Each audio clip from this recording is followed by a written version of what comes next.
Let us proceed with the first song.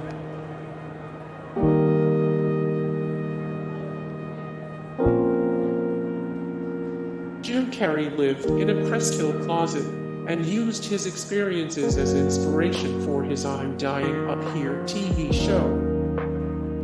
Jim Carrey first got on stage at the Comedy Store in 1979 for an audition, right alongside Bill Maher. He didn't have a good set and claimed the microphone fell apart in my hands, so he immediately returned to Canada, embarrassed. He returned much improved a few years later and earned a slot on stage as well as a place in the Cresthill house, living for a while in a closet. Carrey was surrounded by the LA party lifestyle of the early 80s and remembers unique drug dealers and a mysterious half-naked woman cooking bacon. He became friends with Sam Kinison, and although he never became part of the Comedy Store's core group, met Damon Wayans at the club, who helped him get on in living color. Carrey helped produce I'm Dying Up Here, a 2017 Showtime series largely based on the non-fiction book, as well as Carrey's personal experiences at the Comedy Store. Lou Deck took Steve Martin's car for a joyride down Sunset Boulevard while smoking a joint. Lou Deck got his start at the Comedy Store as a doorman and was eventually able to get some stage time thanks to developing a friendship with Mitzi Shore. When he refused to take part in the 1979 strike, he gained even more favor and was given responsibilities as a videographer and archivist for the club while his stand-up career was progressing. One night, he was standing outside smoking when Steve Martin arrived in a red Rolls Royce, handed Deck the keys, thinking he was a valet. In response, Deck took Martin's car for a ride down Sunset Boulevard while enjoying a fresh joint, and returned just as Martin was finishing his set. Martin drove away sniffing the interior of his car with a confused look on his face.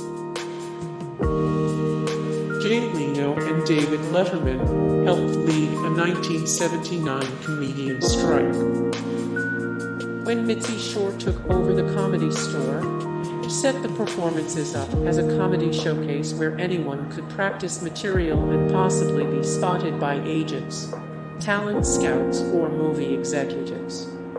Using this structure, she didn't believe her comics should be paid. The comedians accepted this since they were getting something out of the deal, but after she opened a larger room where performing headliners were paid, many comedians felt taken advantage of and went on strike in 1979. If the waiters and bartenders were being paid, the comedians felt they should be as well. Jay Leno and David Letterman were two of the strike leaders, and as tension between the strikers and several comedians who crossed the picket line grew, Leno exaggerated an injury after being nearly hit by a car driving into the picketers. This incident sobered up both sides and helped change Shore's mind, and she agreed to pay her comedians, inspiring other comedy clubs across the country to pay their performers as well. Sam Kinison and Jay Mohr have challenged the ghost that allegedly haunts the Comedy Store. According to stories, strange events occurred whenever Sam Kinison performed at the Comedy Store. Hissing noises were frequently heard over the speakers when he spoke into the microphone, and one person believed they heard a voice saying it's him during Kinison's act. After his set one night, and while still on stage, Kinison demanded the ghost show itself. All the lights in the building immediately went out. Jay Mohr claimed to have also experienced the ghost, saying he always felt cold on the right side of his face when on stage.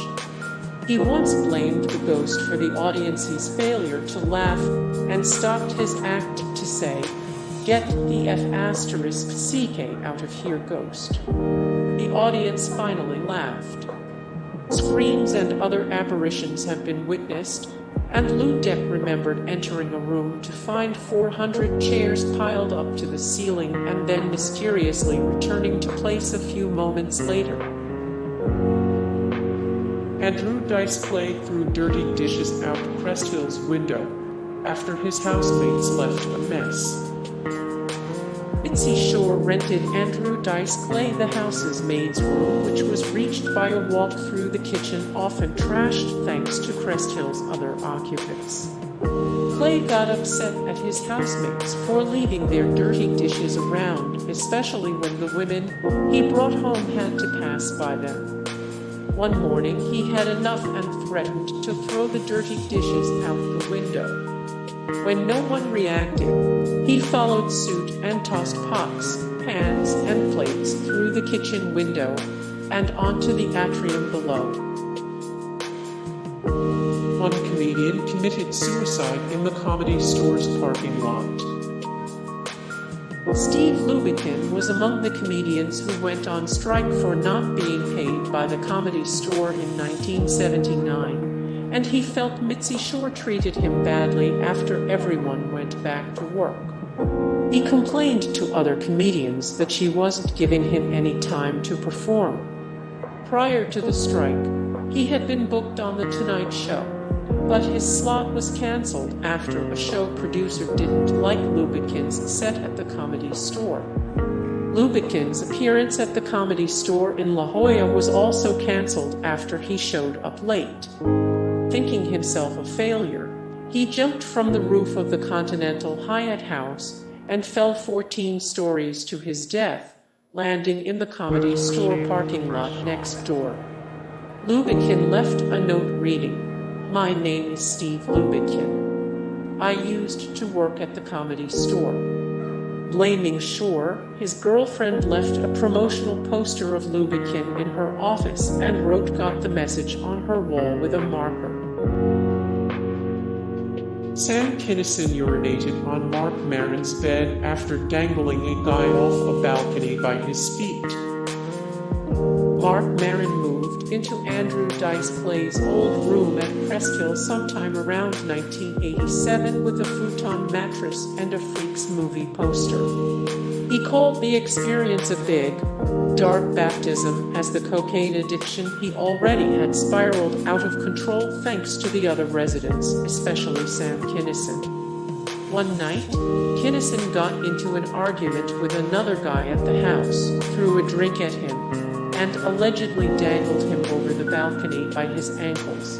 When the guy refused to leave, Kinison asked Maron to safeguard his guitars in his room. Maron later found his bedroom door kicked open, the guitars gone, and an angry Kinison who told him, "I pissed on your bed, Maron. Wanna know why? Because you let that moron sleep with my guitars." Rick Wright backs up that story, claiming Kinison often urinated on people's beds for vengeance. Maron also recalled Kinison relieving himself on a woman who had passed out at the house. People did a lot of drugs at Cresthill. Russian comic Yakov Smirnoff arrived at the Comedy Store in the mid-80s, and after winning Shore over was given some stage time and a small room in Cresthill if he helped with maintenance duties like plumbing and carpentry. Smirnoff didn't partake in the party atmosphere and was usually in bed by 11 p.m. When he came downstairs in the morning, he was always confused as to why the wall mirror had been taken down, smeared with white powder, and left on the large table in the middle of the room. Smirnoff wondered, why would somebody take the mirror off the wall and eat powdered donuts off the mirror, until his housemates clued him in that it was cocaine. The wood table became famous in itself as legends like Richard Pryor and Robin Williams would drop by to pick up drugs and gather around the table to snort cocaine. Smirnoff recalled witnessing Sam Kinison and a bathrobe-clad Rodney Dangerfield partaking in a pile of cocaine that was at least 6 inches high. Corey Feldman also attended these parties in the mid-80s and remembered, Half-naked women draped over fat, out-of-shape funny men. Booze and drugs flowing freely. Hey guys, thank you so much for the support and likes and comments down below, and also thank you so much for watching, and I look forward to see you in the next video then. Take care. Bye.